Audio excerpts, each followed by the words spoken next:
जय जय श्री सीताराम। ओम नमो नारायणाय। मैं पंडित मुकेश कुमार पुजारी, श्री बालाजी मंदिर, नहर कॉलोनी, रतिया, फतेहाबाद, हरियाणा से। आइए हम सभी मिलकर के आज ज्येष्ठ मास के शुक्ल पक्ष की निर्जला एकादशी की कथा सुनते हैं। एक बार की बात है, शौनकादि 88,000 ऋषि बड़ी तन्मयता से पापनाशक रोचक कथाएं एकादशी की सुन रहे थे, आनंद में विभोर हो रहे थे। अब उन्होंने ज्येष्ठ मास के शुक्ल पक्ष की एकादशी यानी निर्जला एकादशी की कथा सुनने के लिए इच्छा जो है व्यक्त करी सूत जी से। सूत जी से उन्होंने पूछा तो सूत जी ने कहा कि एक बार की बात है, पांडुनंदन भीमसेन जी ने भी पितामह श्री व्यास जी से पूछा था कि हे पितामह, हे व्यास नारायण प्रभु, भ्राता युधिष्ठिर, माता कुंती, द्रौपदी, अर्जुन, नकुल, सहदेव आदि सभी एकादशी के दिन व्रत करते हैं और मेरे से भी एकादशी के दिन अन्न न खाने के लिए कहते हैं कि अन्न ना खाया कर, व्रत किया कर। तो मैं उनसे कहता हूँ कि हे भाई, मैं भक्तिपूर्वक भगवान का पूजन कर सकता हूँ, दान दे सकता हूँ, परंतु मैं भूखा नहीं रह सकता। इस पर व्यास जी कहते हैं कि हे भीमसेन, वो सही कहते हैं। शास्त्रों में वर्णन है कि एकादशी को मनुष्य को अन्न नहीं खाना चाहिए।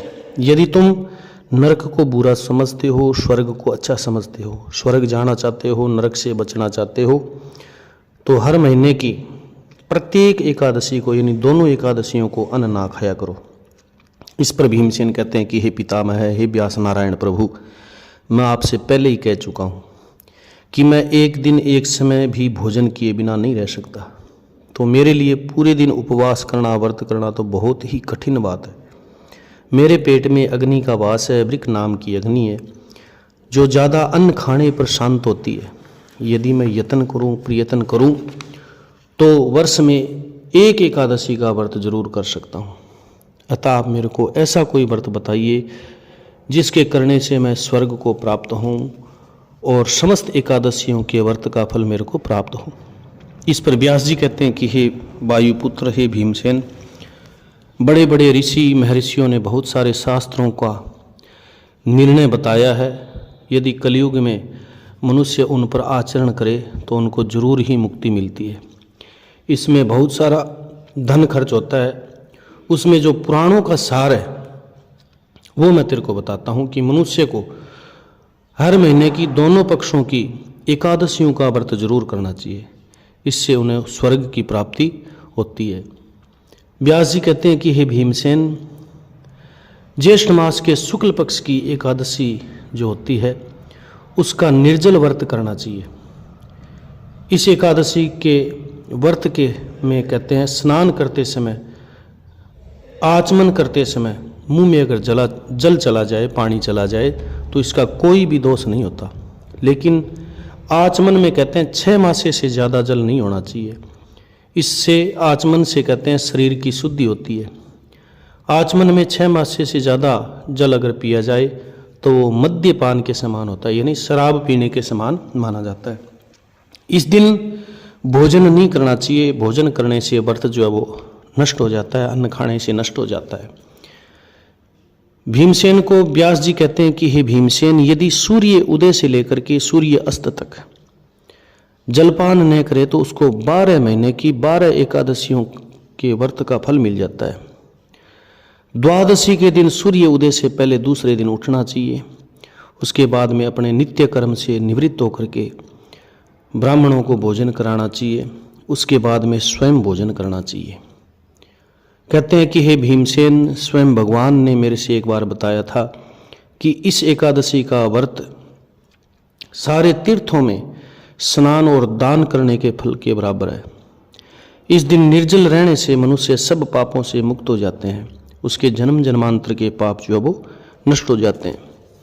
जो मनुष्य निर्जला एकादशी का व्रत करते हैं उनको मृत्यु के समय भयानक यमदूत दिखाई नहीं देते, यानी उनको अंत समय में यमदूत लेने नहीं आते, अपितु भगवान के दूत स्वयं उनको सुंदर विमान में बिठा करके स्वर्ग में ले जाते हैं और वहाँ से फिर भगवान अपने धाम में उनको बुला लेते हैं। संसार में सबसे श्रेष्ठ है भीमसेन निर्जला एकादशी का व्रत जो वो बताया गया है।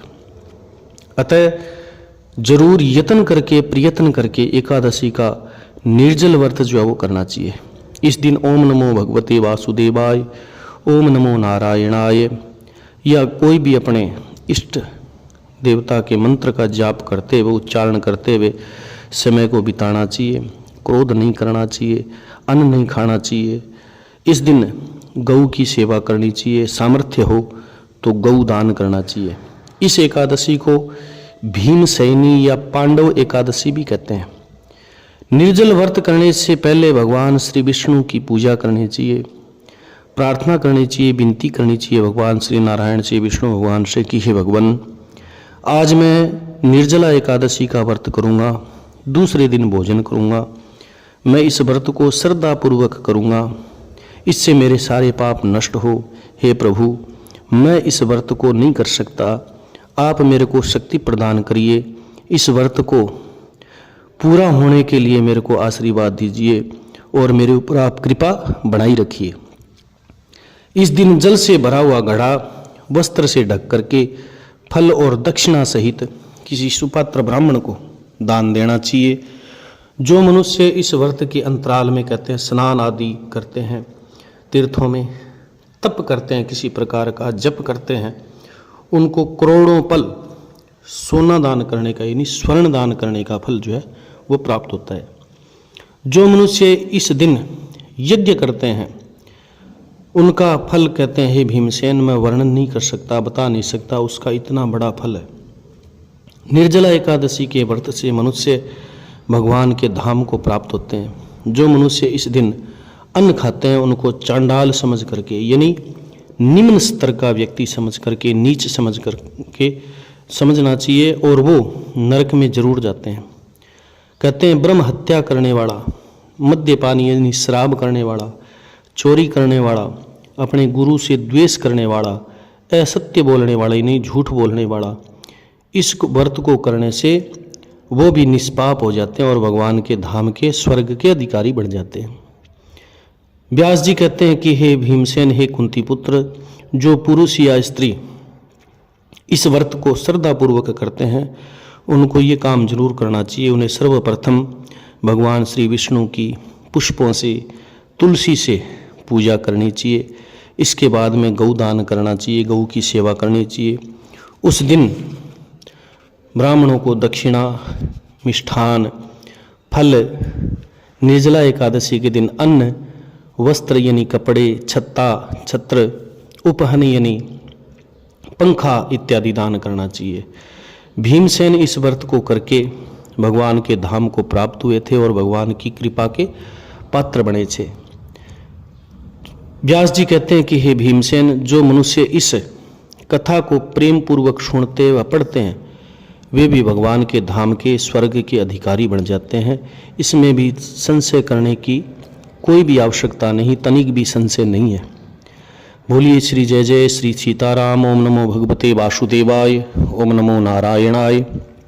सभी भक्तों से प्रार्थना निवेदन है कि कथा सुनने के बाद में लाइक करें, शेयर करें, बेल आइकन दबाएं और कमेंट में जय जय श्री सीताराम या ओम नमो भगवते वासुदेवाय, ओम नमो नारायणाय जरूर लिखें।